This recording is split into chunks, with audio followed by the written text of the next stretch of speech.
Right, we've done the sound and vision check.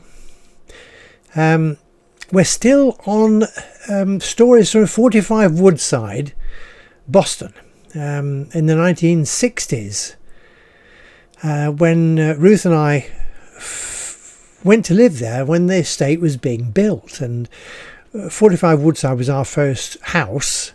Before we were there, we lived at 10 Woodville Road, off the Sleaford Road, in a flat. And the chap lived above us was the manager of the Burton Taylor shop. So when we were first married, we lived at 10 Woodville Road. In fact, I lived there before we got married because I left home. Another long story. Right. This one goes back before the drop tanks, and it goes back before the MG stories. It goes back to when I first joined Firestone as a general line salesman. All these stories you can actually read in the book Boston 1960s 1970. If you want to read it as a book, you can download it for free from our website and read it as a storybook. But right, this one is when I first joined Firestone. And I had to go on a 2-week sales course at the factory in London. The factory is in Great West Road, next to the Gillette factory. It's not there anymore. It got demolished. Now that's another funny story. It got demolished one night because it had an Art Deco frontage, and it had one of these things on it, you know. You weren't supposed to touch it, and you couldn't do anything with it. And it was when Firestone, it was after I'd left, and Firestone were on the knees. The Americans had come and introduced American management into the English company, which had started in England in the 1930s. And they decided they knew better and ruined it. Because English folks don't like being told what to do by Americans who think that they are the bee's knees and they know it all, you know. And so English, boy, wow. It didn't take them long to ruin Firestone UK. Right, and they sold the property to Trafalgar House. Property people, and I'm losing the gist of my story, but it's all about Firestone. And because it was protected, behind this Art Deco frontage, which I'll show you in a minute, was a zinc-roofed, single-storey zinc roof factory, tyre factory. It was enormous. It covered acres and acres and acres, and it had a railway, suspended railway going round the factory, taking bits from here and bits from there, and it was an amazing thing. And while I was there, and if you got in the way of this railway, it had a little a little eye in front, and it stopped. And once or twice I turned around, this damn thing was looking at me and wanted me to get out of the way so it could carry on with its work. It was suspended from the roof, a monorail thing. But anyway, the whole roof was corrugated iron. I don't think it wasn't insulated or anything. This is 1960s. It's been there for 30 years. And they built all the tyres in there. Vulcanising, tyre building, turning raw rubber, mixing it all up with synthetic rubber. Oh, it's all there. Enormous. Anyway, Trafalgar House, they one night they got some these excavators with heavy balls on. They knocked it down. I think one Saturday night they did it. And there Sunday morning there wasn't no more. Trouble is, they didn't tell anybody, and all the staff, and in the building was all the underneath all the rubble with all the paperwork, you know, and everything, computers, wage history, everything. It was all under the rubble. Amazing, wasn't it?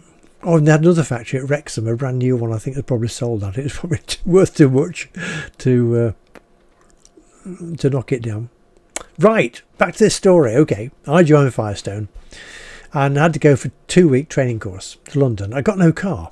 Because I'd been working for Stanwell's, and I used a Stanwell's car. I did get a car. Herbert Stanwell was my mentor there, and he was very poorly. I think it's probably just before he died. I don't think he died before I left. He's off work. Anyway, I got this car from a day off because I had to get to London for an interview. Anyway, that's another story. Come back to that. This one is all about the car I bought to get to London for 2 weeks. And I bought a second-hand Rover 75, a Cyclops. 6-cylinder engine in it. I don't know, 2.5 litre or something. And it was a smashing car. I didn't pay much for it. Anyway, I went off. I was living at 45 Woodside. Ruth was still working down the road at London Road, so she got a bike, so she was all right. Did we have the pickup truck? We had a pickup truck at one stage, Morris 1000. I think I sold that when I joined Stanwell's, and we had just because I was supposed to have a company car. Anyway, I'd bought this Rover 75 Cyclops to go to London, and because we were staying at some hotel in the West End of London, and having to commute every day to the factory, so I needed transport to do that. Otherwise you can't get buses and things. I'd be there for 7:30 in the morning for this get started, and then home at the weekend, and then back again the second week. So all went well. It was very interesting. Coming home on that Friday night of the end of the first week, there was a company car with a job, but I didn't get it until after this sales course was all over, and I suppose they could still chuck you out. If you weren't quite suitable, if you didn't make the grade in a sales course, then you still, that's why you didn't get a company car first. And the car was waiting for me at Lincoln, at the Ford Anglia, 105e Anglia. So, battering up the A1 out of London. Friday night, you folks, commuters, will know. I mean, there wasn't an M25 or anything like that. There was a North Circular, and there was the A1. So I joined the A1. Where would I be? North London. And beetling off up the A1 towards Peterborough, and the engine started making a funny noise. I thought, I know what that is. I don't know how old it was. I mean, the car was of 1950s. This is 66. This is 1966. Started making a noise, so I eased off a bit and took it a bit more steady, because I've been rattling along up the A1 trying to get home. And time I got home, it was making quite a lot of noise. It was a big end, knocked a big end out. It still went though. I mean, they were blinking good engines, those cars. They kept going. I suppose eventually it would have, stopped. So Friday night, I get home from London in the car. Would it be, I don't know, 8 o'clock at night or something? Obviously the car wasn't fit to go back to London on Monday morning. Very early Monday morning, or even Sunday night to the hotel. I think I had to go Sunday night. So first thing I did was call on Peter, my mate. Rover 75 sits in the driveway of 45 Woodside. It ain't going to go anywhere to London on Sunday night. They've got 2 days.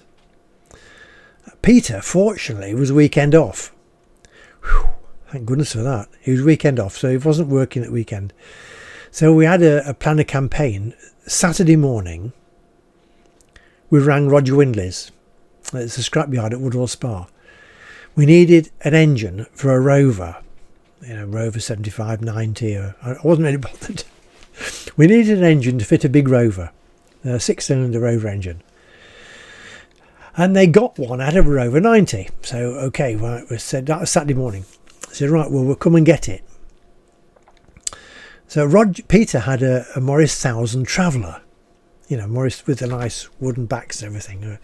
It's just his pride and joy. SAW, the registration was. So Saturday morning, we got rung Windleys. I got some cash, and I don't know what it would be, about 40 quid or something, the engine.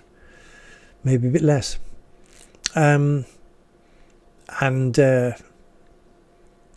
Off we went to Roger Windley's, picked up this engine and put it in the back of Peter's car.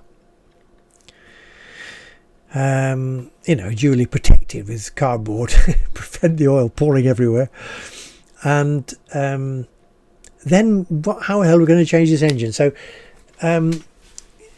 I was still a scout leader with the 1st Boston Sea Scouts. So on the way home, we called at the Sea Scouts headquarters, and we picked up 3 pioneering poles.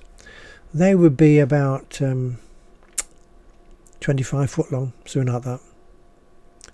You know, tree trunks, like a telegraph pole, but thinner. You could manage them. One person could just about lift one. So picked up three pioneering poles and some rope and some blocks and tackles, because we were pretty good at pioneering. You've probably read the story about this, what the hell do they call them nowadays, these area runways. They've got a name nowadays, haven't they? But there was a story about the area runway across the River Witham at Boston. It's quite a recent story. That was the 1950s. Anyway, so the Sea Scouts, I was leader there, and so I got the keys and everything. So we went and borrowed 3 pioneering poles and enough rope to lash the shear legs together, and then blocks and tackles and stuff to lift an engine. And we tied them all on the top of Peter's car, his Morris 1000. So I think we opened the windows in the back door, so we could tie these poles onto the roof of his car, you know, wrap them through the windows and out over the roof and round like that. And then we tied down to his front bumper to stop him waving about.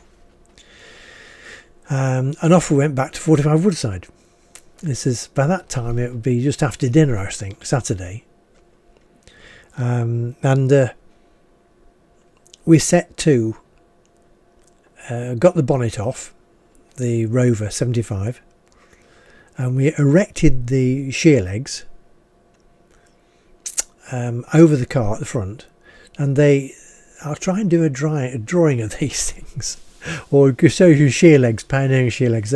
So you've got 3 poles about 20-25 foot high long, erected in a triangle over the Rover car in the driveway at 45 Woodside. Now this is where I told you in the last story about the car in the MG in the coal house. There were some little bylaws, you know, so you didn't upset your neighbours. You weren't supposed to do. I don't think it said anything about changing the engine in your car on the driveway in front of the house. I don't think there's anything specific about that. But this is what we were doing. Had to be done quick too. So we got the shear legs erected over the car. I'm going to try and find some pictures to go with this. And we started taking all the bits out of the car, so we get engine out. And you can, I think you could take some of the floor out. Yeah, you could. You got the mats out and take some of the flooring out, so you could get out the gearbox and get the bell housing bolts off. We didn't jack the car up or anything, because the clearance must have been quite good. Can't remember jacking it up. We hadn't got anything to jack it up with. So we eventually got the engine out. We've got the blocks and tackles on the shear legs and round the engine, and we got it up. And I mean, we were both young and fit and all that, you know, so the engine was quite heavy. There was some aluminium in it somewhere, if I remember rightly, on those Rover engines. Must be a cast block though. Anyway, we got it out, and we got the other engine of Peter. I think by that time, got the engine out and everything. That was the end of the day. That was we were pretty well done in by that time. But we were up early Sunday morning, and fortunately it wasn't raining. Very fortunate. So we'd got this other engine up on the block and tackle, the Windley's engine, because when you change the engine like that, you know, in an older car, there's not an awful lot to it. You haven't got any fancy electrics or engine control units or anything like that. I'm not looking at the camera. We haven't got any, there's no engine control units or anything like that to worry about. You've got a throttle control, your clutch, that's it. Oh, electrics from the dynamo, or there'll still be dynamo on that. So you've got electrics from your dynamo, and your starter motor and all that, and clutch fixings and throttle control. That's your lot. I can't remember if it's a cable clutch or hydraulic clutch on that. Must be in cable, because it didn't seem very complicated. Anyway, we're offering up Sunday morning, offering up this other engine to the bell housing, the gearbox, and I was either underneath the car or inside the car, and Peter was at the front, sort of guiding the engine down, you know, down to the bonnet, and I say, hey, hang on a minute, I says starter motor's on the wrong side. Oh, we got it wrong somehow. And the engine we'd taken out was obviously an older engine, an older car. And the engine we got was out of a Rover 90, and it had the starter on the other side.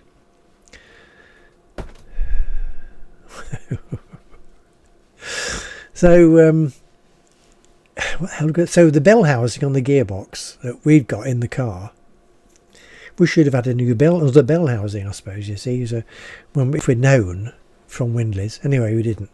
And we got this, I'd got to be on the way to London that night. This is Sunday morning. Sunday night, I've got to be on the way to London in this car. So I can't honestly believe we did this.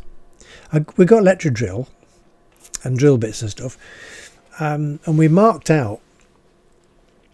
It was the Bendix drive. That's it. It was on the it was definitely on the other side. So it was the Bendix drive which poked through, you see, into the bell housing or through inside the whatever anyway. And of course, because there's no hole in the bell housing to take the Bendix drive, the end of the starter motor, then you couldn't fit the engine to the bell housing. So that's it. We bored holes all around the bell housing, we marked it out and bored holes around, then got something to cut it all away. Now I think that was aluminium. We cut it all away. Yeah, it must have been aluminium. We couldn't have managed to do anything else. Cut it all away, sufficient to put this Bendix drive through. Unfortunately, it didn't touch the floor of the car inside. It was just low enough. So by the time I put the floor back in place and screwed it down, then it was still clear of the floor, but poking through the bell housing. So eventually we got the engine. We weren't bothered about clutch. We didn't bother about a clutch. I just hoped it was all right. I don't think it touched clutch to pieces. Stuck it in, connected it up, bolted the bell housing to the engine, connected the clutch, throttle control, reconnected the electrics, because you know the electrics are very similar. You know, plug it all into the back of the dynamo and everything, and the main power line to the starter motor and earth and everything. Fuel, yeah, that's right. Petrol pump in these Rovers is in the boot, and there's just a fuel line coming up to the carburettor. There was single carburettor. It wasn't anything super fancy.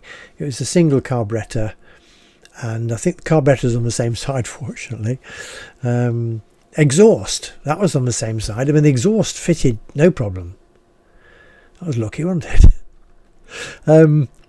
So coupled up the fuel and the exhaust, everything else, and it worked. It fired up, and the clutch worked, and it went into gear. We did a bit of run down the road and came back, and it seemed okay. So by that time it must have been after dinner. well after dinner. Imagine two of us beetling around on... Time goes fast, you know, when you're trying to do things like this. We then put... I don't know what they did with the old engine, I'm sure. Stuck it on the side of the drive for a bit. We put the pioneering poles and stuff back on Peter's roof of his car, and the ropes and blocks and tackles and everything, and took them back to the scout headquarters.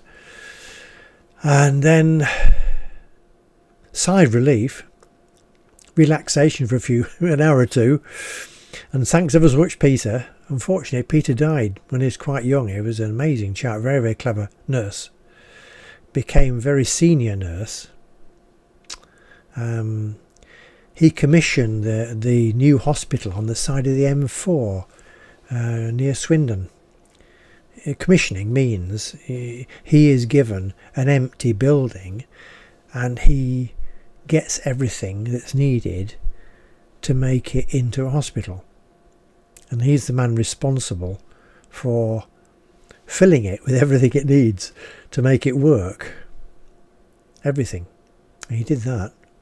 And he moved on to greater things after that. But he died, unfortunately. But he was a smashing chap. So him and I, Peter and I, that was the most unusual thing we did at 45 Woodside. I shouldn't think there's anybody there left now who can remember anything like that. And these shear legs poked up right above the garage roof. I mean, they were as high as the bedroom windows, if not higher. You're just lucky we had them there and you could do it. Well, otherwise, how would have got the engine out? Oh, nowadays you'd have got an engine crane, wouldn't you? You know, you can get these hydraulic engine cranes and do all that, but we hadn't got anything like that. We just used what we got and the toolkits and stuff. Anyway, finish off the story. It's 23 minutes. I'll have to cut this back a bit. Sunday night, off we went down to London, and it went like a bird. It did. It ran really well. It ran better than the other engine. It was a more modern engine, a bit bigger. And it started, the Bendix drive and the starter motor worked fine. So there we are. And I finished the second week with Firestone and got back home and got my company car and started work. I had some smashing times with Firestone, really. It was really good. And there we are. So that's the end of the story about changing the engine, heart transplant for the Cyclops in the drive at 45 Woodside. I hope that's a sufficiently interesting title. Anyway, hope you like what we're doing. If you like what we're doing, think about subscribing to the channel. Think about giving us a like. If you want to download the books or listen to the audio stories, then they're all on the website. You can find links to everything there. I hope you enjoy it. Thanks for being with us. And until the next time, cheerio.